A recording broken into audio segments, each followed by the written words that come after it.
My name is Payman Hazheer and I am a photographer and I run a design agency called Workshop here in Stockholm.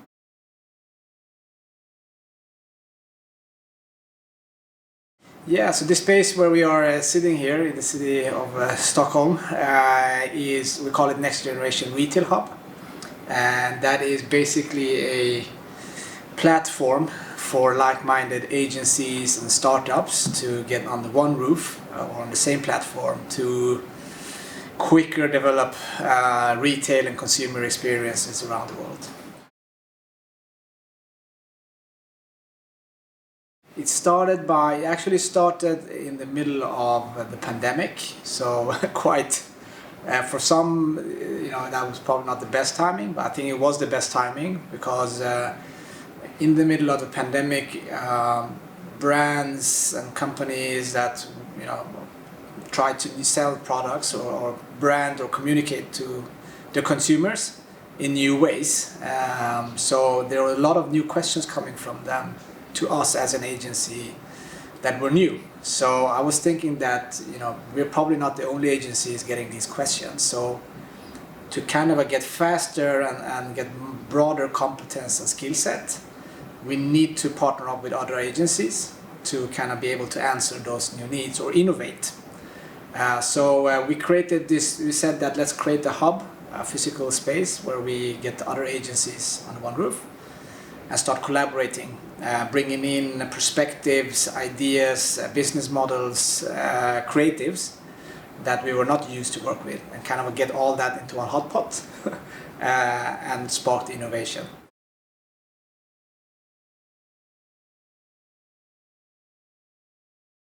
So Workshop, the consumer experience agency, started in 1979. So even before I was born, I joined in 2004 in the company.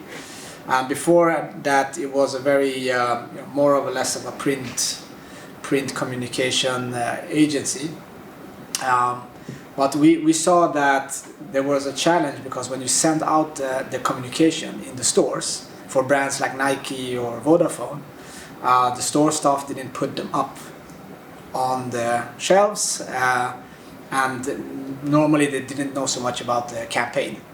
So we said that, well, we need to find new ways of making sure that the store staff is educated to know the products, the campaigns and so on. So we started adding more services into this print communication service. And we've been doing that now for many years. And what we can see is that being a consumer experience agency is very relevant now, because a lot of the transaction is happening online. So you have to create more experiences to really communicate and create brand loyalty and advocacy between the consumer and the brand. And that's where we come in and try to do that in new ways, online and offline.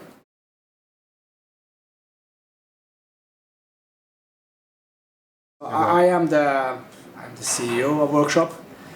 So yeah, the CEO is probably the baddest title you can give someone, because I think what I do at Workshop is that I try to put a very high vision for how we want to be as a company, how we should be as a community with different team members, and push us so that we keep going in the right direction and doing the right stuff. So and there's different ways of being the CEO, but I think I'm probably more of a mood manager than a number cruncher. We have a great team of doing all of that, but I think my role is to make sure that we are innovative, that we're having fun at work, we have the conditions to be creative, and help people to take the right decisions.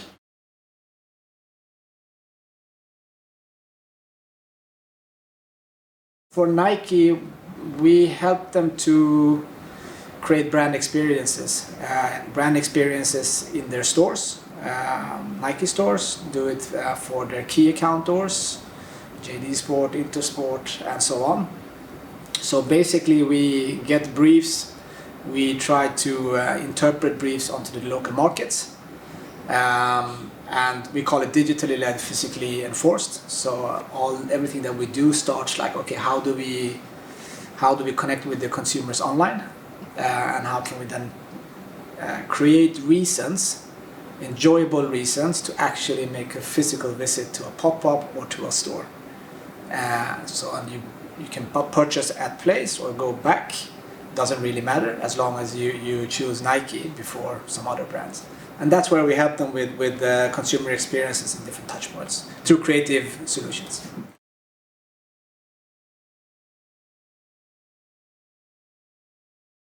So photography is is my way of expressing myself, my feelings. And I think why I by nature photograph a lot of people with foreign backgrounds, like the immigrants or people that are not in the society in one way or another, or falling between chairs, so to speak, I think it's come back from my own background, because my family came to Sweden as immigrants in 1986. I was 8 years old. So I think this is for me some sort of search, either a search for answers or maybe a way of expressing feelings that I carry around. And I think what I want to focus on is not how bad the situation is or how certain people feel, is more of showing the beauty in things. So I want to take pictures that make someone that's not that close to maybe a woman that's wearing hijab, or a homeless person, or a guy that they would never talk to, connect those people by the beauty of the photos I take. So I think that's the connection, that's my contribution in changing people's view of people in my own situation with a foreign background.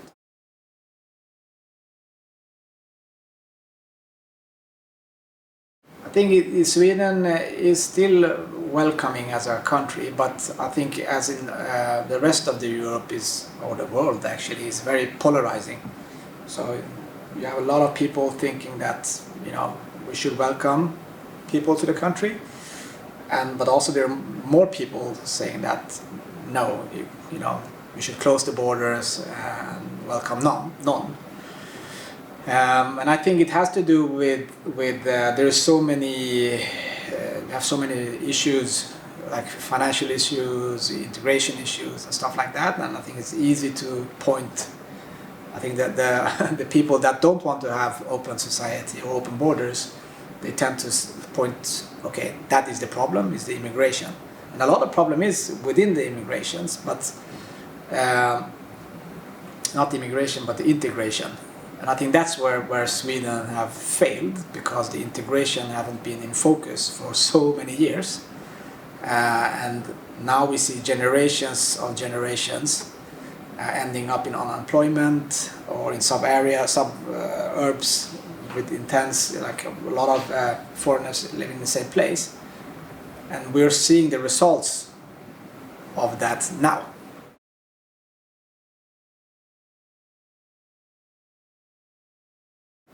I find it very interesting, because a lot of people put the responsibility on governments, on politicians, on processes.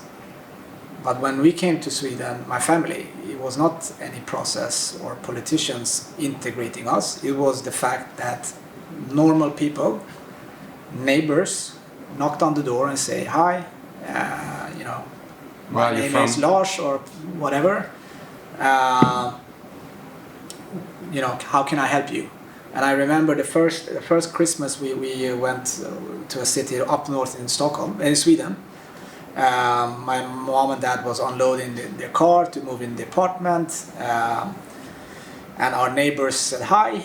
And many years ago, I talked to the same neighbor and I said, well, how come you invited us, and so on. He said that when you were young, we knew that there was Christmas, and we didn't know if you were celebrating Christmas or not, or if you were alone. So they actually went and bought Christmas gifts and knocked on the door and say, hi, Merry Christmas, here are gifts, this is a Swedish tradition, and so on. I think that is integration. a process is not going to solve that. You can't have in a process that you must knock on someone's door. So I think people make it very easy for themselves to shuffle the problem on someone else, while we are the problem ourselves. We need to open our doors, hearts, knock on doors, invite people.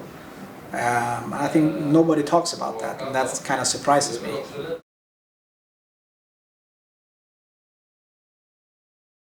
How I approach people is very different, because different people are, so you have to feel the energy.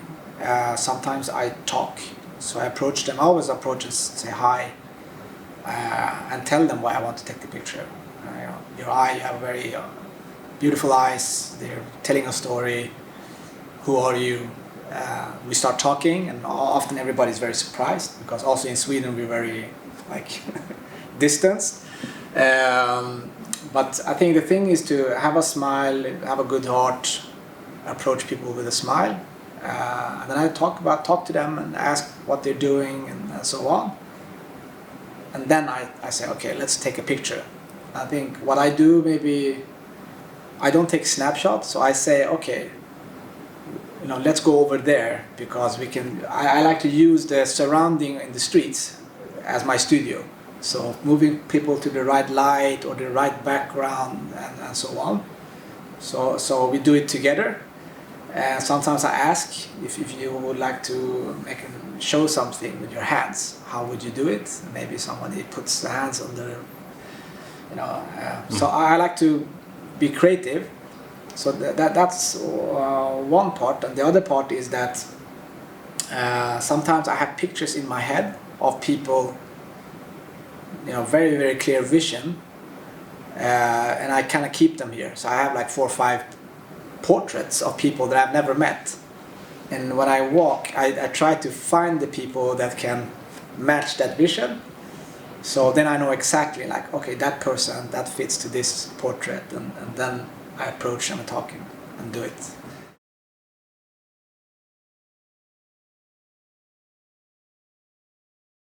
I mean, the funny thing that is, I consider myself being more of an introvert than an extrovert, but I also learned that the more interesting the subject is, the less fear I have. So I can see someone oh, that would be interesting, but then I start hesitating, and I say, no, I take it some other time. But sometimes I really see someone with such a character, and I don't even think. I just go straight ahead. Hi, I need to take this picture, and I go, I don't know. I'm sorry, you don't have a choice. I said it with a smile. You don't have a choice. It's going to be excellent. If you get a model contract, I'm going to get 10%. Start kind of de-weaponize the situation, and then I just take the pictures. And I always have a business card with my email, so I give it to them, email me and I can send you the photo, and sometimes I print it and send it to them and so on. So it's a very, but yeah, I mean, sometimes people just, I've been shooting in Istanbul 50% of the time, they want to give you a backhand in the face. And the other 50%, they really want you to take the photos. So.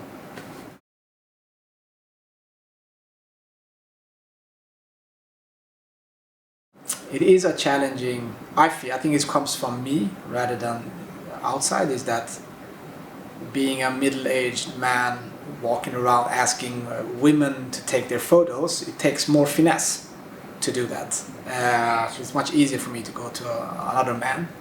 Same thing with children. Children are amazing to photograph, but it's a sensitive subject to go and photograph someone's child. I don't feel comfortable with that. So.